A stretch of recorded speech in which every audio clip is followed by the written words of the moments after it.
In 2012, Widgit worked with the British Science Association to develop a pack of science materials for people with language difficulties, so that they could take part effectively in interesting and useful science. The project is called Super Science and can be downloaded free from the BSA website. There is also a clear link from the Symbol Resources section of the Widgit website. We devised 6 experiments, 2 longer investigations and 1 group activity. These were based partly on the larger pack that the BSA had developed for more able students, and partly on material that Widgit devised especially for this purpose. There are 2 downloads on the BSA website. One is for teachers and gives practical help, such as where to get equipment from, which is mainly Amazon, and also support for the non-science teacher to help them do the experiments and understand any background science that they're not already familiar with. In this video, we will first show you 2 of the experiments and some of the student materials that are available. Then you will see how a SimWriter 2 environment can be used to enable a student with language difficulties to write up one of those experiments. And thirdly, we will show how the write-up can be published on the web for parents and friends to see. This uses SimWriter Online, Widgit's new online symbol writing tool. The first experiment is called Invisible Treacle, and simple materials can be obtained from the local DIY and Amazon. This screen shows the first pages of the student worksheets. This is the Invisible Treacle experiment. It uses a piece of ordinary plumber's 22mm copper tube, 5 cylindrical magnets, or fewer, it doesn't really matter. Those are obtainable from Amazon, and some object that's similar in shape. I've just got a piece of wooden dowel here that's similar in shape to the magnets. It's important to realise that the results of this experiment are not to do with the copper being magnetic. It's easy to see that the magnets don't stick to the copper in any way at all. To do the experiment, you hold the copper tube loosely between thumb and forefinger so that it hangs as near vertically as possible. We'll start with the wooden dowel and drop it through the tube. You'll hear the click on the paper as it hits the paper very soon after I release it. It's falling at just the same rate as you would expect. Here goes. Now. And there was the click on the paper. If the wooden dowel falls exactly the same as it would whether it was falling through the copper tube or not. Not the same, however, with the magnets. We hold the magnets there. Go. Much, much slower fall through the paper.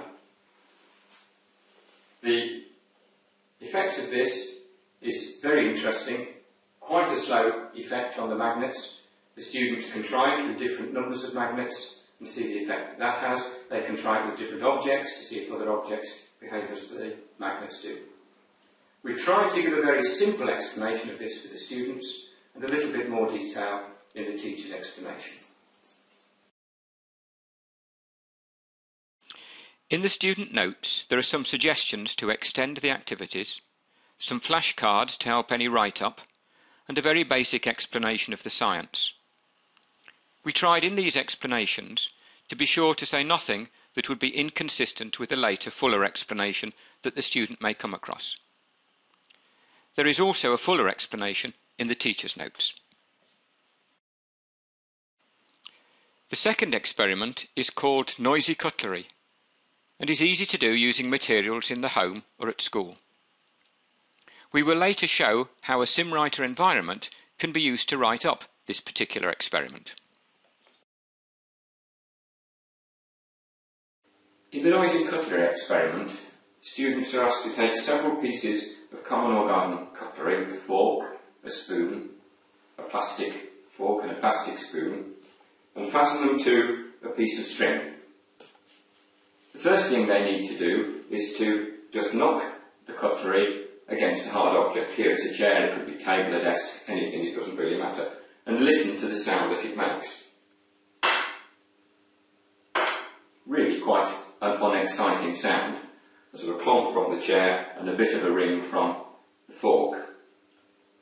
They're now asked to do that for each piece of cutlery, and as a second part of the experiment, to put their fingers in their ears with the string wrapped around their fingers like this, and then bend their heads so that they can knock it against the hard object whilst their fingers are in their ears. Just like this.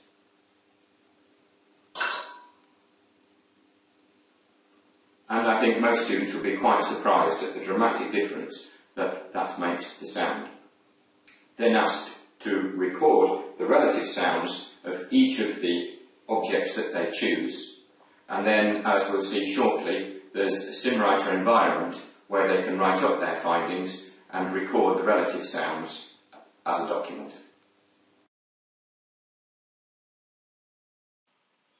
There is a ready-made environment for SimWriter 2 that you can download from the Widgit website.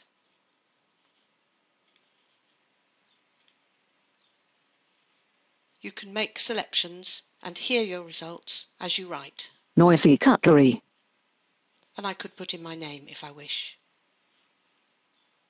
First, I found the equipment. Equipment. String. Sellotape. Metal spoon. Etc. The experiment.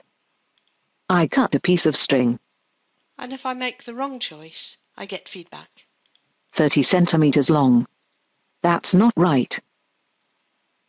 As long as an arm. And the steps of the experiment are built up through successive grids.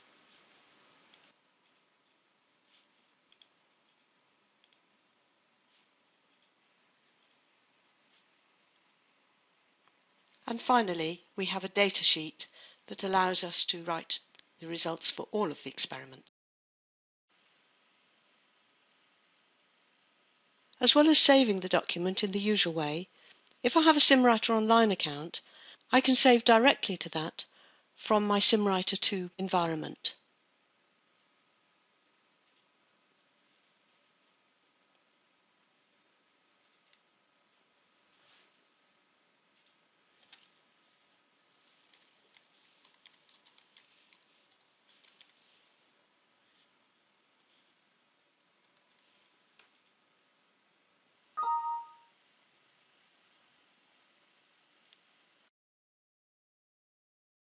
I can now leave SimWriter 2 and I can open my SimWriter Online account, and this can be on any machine with a browser. It doesn't need to have SimWriter 2 installed.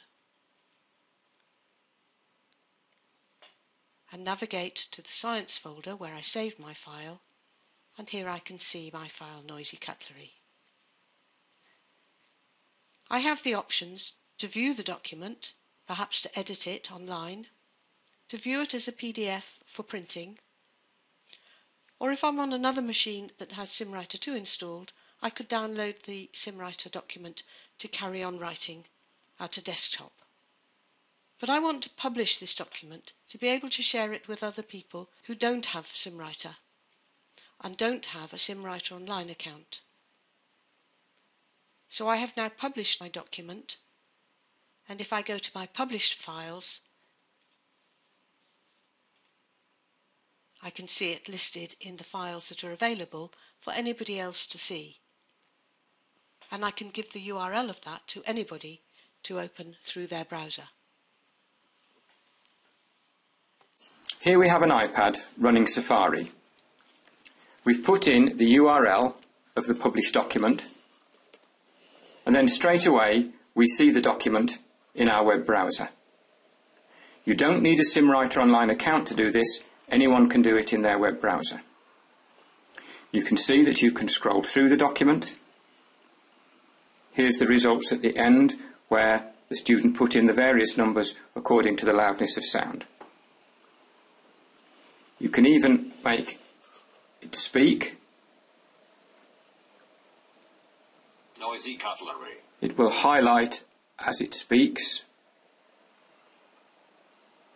First I found the equipment. Sentence at a time. And you can, if you wish, print the document, but you will need an AirPrinter or an AirPrinter equivalent as normal for an iPad. An iPad needs that in order to print. So, in this video, we have seen how symbols can really help in providing the broad curriculum to students with language difficulties. Here we have shown science, but the ideas are equally applicable to other curriculum areas. Using the symbol supportive writing environments in SimWriter 2, the students can write up their work.